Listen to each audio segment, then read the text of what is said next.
ഇവള് നമ്മൾ ഇച്ചിരി ഹാർഡ്, അവൾ അങ്ങനെ മൂവി കണ്ടാൽ കരയാറില്ല. ഞാൻ നോക്കിയപ്പോൾ എൻ്റെ അടുത്തിരുന്ന് കണ്ണ് നിറയുന്നുണ്ടായിരുന്നു. അപ്പോൾ ഇവളുടെ അച്ഛൻ 25 വർഷമായിട്ട് സൗദിയിൽ കഷ്ടപ്പെട്ട ഒരാളാണ്. പുള്ളി പറഞ്ഞ ഞാൻ എന്തിനാ മോനെ വരുന്നത്, ഞാനത് അനുഭവിച്ചതല്ലേ എന്നാണ് പറഞ്ഞത്. ഇപ്പോൾ ഇറങ്ങിയപ്പോൾ പറഞ്ഞാണ്. അപ്പം അവർ ഒരുപാട് ലക്ഷക്കണക്കിന് പ്രവാസികളും അവരുടെ അധ്വാനത്തിനുള്ളൊരു ഡെഡിക്കേഷനാണ് ഈ മൂവി.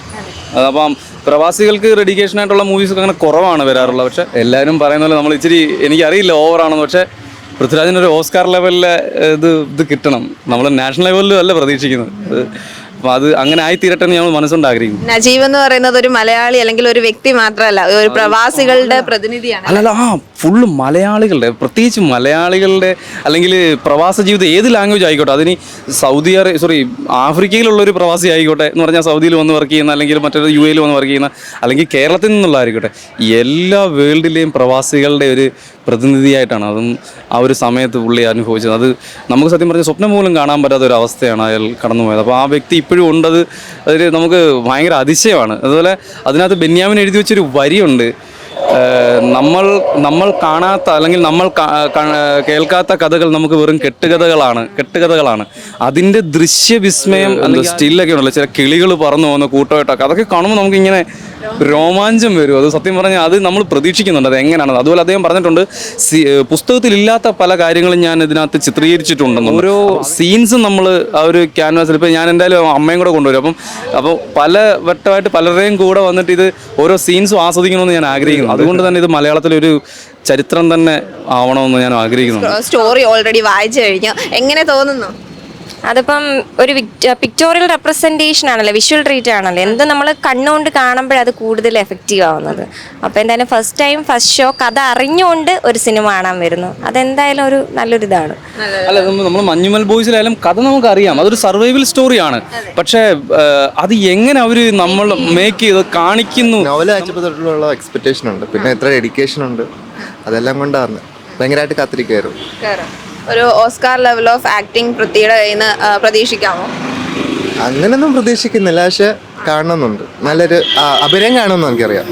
ഓക്കെ, ആ ഒരു മൂവിയുടെ സ്ക്രിപ്റ്റ് എങ്ങനെയായിരിക്കും, കഥ എങ്ങനെയായിരിക്കും എന്നുള്ള കാര്യം നമുക്ക് ഓൾറെഡി അറിയാം. അപ്പോൾ അതിന്റെ മേക്കിംഗ് ആണ് നമ്മൾ എല്ലാവരും എക്സ്പെക്ട് ചെയ്യുന്നത്, അതായത് എത്രമാത്രം പ്രതീക്ഷയോടുകൂടി കാത്തിരിക്കുന്നത് അല്ലേ? ട്രെയിലർ കണ്ടതിന് ശേഷമുള്ള ആ ഒരു എക്സ്പീരിയൻസ് എങ്ങനെയായിരുന്നു? നല്ല എക്സ്പീരിയൻസ് ആയിരുന്നു, ഭയങ്കര എക്സ്പെക്ടേഷൻ തോന്നി. പിന്നെ മ്യൂസിക് എല്ലാം ടെക്നിക്കൽ വൈസ് എല്ലാം സൂപ്പറായിരുന്നു. ഒരുപാട് ആ ഒരു ടീമാണെങ്കിലും അതുപോലെ തന്നെ ആക്ടേഴ്സ് ആണെങ്കിലും എല്ലാവരും ഒരുപാട് ഹാർഡ് വർക്ക് ചെയ്തിട്ടുണ്ട് ആ ഒരു മൂവിക്ക് വേണ്ടി. പൃഥ്വിയുടെ വർക്ക്ഔട്ട് സെഷൻസ് ആണെങ്കിലും ട്രാൻസ്ഫോർമേഷൻ വീഡിയോസും എല്ലാം നമ്മൾ ഓൾറെഡി ഇതുവരെ കണ്ടതാണ്. അപ്പോൾ എങ്ങനെയാണ്, അതായത് ഒരു മലയാളി എന്ന നിലയിൽ മോളിവുഡ് മൂവീസൊക്കെ ഒരുപാട് ഇപ്പം കത്തി കയറിക്കൊണ്ടേയിരിക്കുകയാണ് മറ്റ് ഇൻഡസ്ട്രീസിനെയൊക്കെ വെച്ച് നോക്കുമ്പോഴത്തേക്കും. അപ്പം ഈ ഒരു മൂവിയും അതിൻ്റെ ആ ഒരു റേഞ്ചിലേക്ക് തന്നെ പോകുന്നുള്ള ഒരു ഉറപ്പ്, അങ്ങനെ ഒരു പ്രതീക്ഷയുണ്ടോ? ഒരു ക്വാളിറ്റി ഉണ്ടെന്ന് നമുക്കറിയാം. പൃഥ്വിയുടെ ട്രാൻസ്ഫോർമേഷൻ വീഡിയോസ് ഒക്കെ കണ്ടിരുന്നോ? അത് ഭയങ്കര അൺബിലീവബിൾ ആയിട്ടുള്ള ഒരു കാര്യമായിപ്പോയി. നമുക്ക് കാണുമ്പോൾ തന്നെ അത് എന്തുമാത്രം അവരുടെ ഡെഡിക്കേഷൻ മനസ്സിലാവുന്ന ഒരു സംഭവമാണ്. ഓക്കെ, മേക്കിങ്ങിൽ ബ്ലസ്സി എന്ന സംവിധായകൻ നമുക്കറിയാം, ഓൾറെഡി ഒരുപാട് ഹിറ്റ് സിനിമകളുടെ സംവിധായകനാണ് ബ്ലസ്സി. അപ്പം പൃഥ്വിരാജിനെ നോക്കുവാണെങ്കിൽ ഒരുപാട് ഹിറ്റ് സിനിമകൾ, അതുപോലെ തന്നെ അഭിനയത്തിന് പ്രാധാന്യമുള്ള ഒരുപാട് സിനിമകളുടെ ഭാഗമാകാനായിട്ട് പൃഥ്വിരാജിന് സാധിച്ചിട്ടുണ്ട്. അപ്പോൾ ഒരു ലൈഫ് സ്റ്റോറിയുടെ ഭാഗമാവുകയാണ് ബ്ലസ്സിയും അതുപോലെ തന്നെ പൃഥ്വിരാജും. അപ്പോൾ എങ്ങനെ നോക്കി കാണുന്നു ഈ ഒരു കോംബോ? ഭയങ്കര എക്സ്പെക്ടേഷൻസ് അവരുടെ കൈയാണ്. കാരണം ബ്ലസ്സി എന്ന് പറഞ്ഞ ഡയറക്ടറും പിന്നെ പൃഥ്വിരാജ് എന്ന് പറഞ്ഞ ആക്ടറും കൂടെ ഒരുമിച്ച് വരുമ്പം ഭയങ്കര എക്സ്പെക്ടേഷൻസ് ആണ്. മറ്റേ പ്രണയവും അങ്ങനെയുള്ള സിനിമകളൊക്കെ ഉണ്ടല്ലോ, അപ്പോൾ ബ്ലസ്സി ആ ഒരു ടൈപ്പ് സിനിമകൾ എടുക്കുന്ന ഒരാളാണ്. അപ്പോൾ ആ ഒരു പ്രതീക്ഷ നമുക്കുണ്ട്, പൃഥ്വിരാജിലും ആ ഒരു പ്രതീക്ഷയുണ്ട്, അതുകൊണ്ടാണ് കാണാൻ വന്നത്. ഞങ്ങൾ ബുക്ക് വായിച്ചതാണ്, so we know the story but then still looking forward to the graphics. പിന്നെ പൃഥ്വിരാജിൻ്റെ ഈ ഡെഡിക്കേഷൻ, ഹോൾ ടീമിൻ്റെ ഡെഡിക്കേഷനും എല്ലാം കാണാനൊരു വെയിറ്റിംഗ് ആണ്. നമ്മൾ ഇതിന്റെ ട്രെയിലറൊക്കെ കണ്ടായിരുന്നോ? കുറച്ചൊക്കെ കണ്ടിട്ടുണ്ട്. ഓക്കെ, ആരാണ് ഇങ്ങോട്ടേക്ക് വരാനും വേണ്ടി സിനിമ കണ്ടേ പറ്റത്തോളം നിർബന്ധിച്ചതാരാണ്? മോനും മോളുവാ. മോളാണ്. അവർക്ക് മൂവിന്റെ ആ ഒരു സ്റ്റോറിയും കാര്യങ്ങളൊക്കെ അറിയാം. എല്ലാം അറിയാം.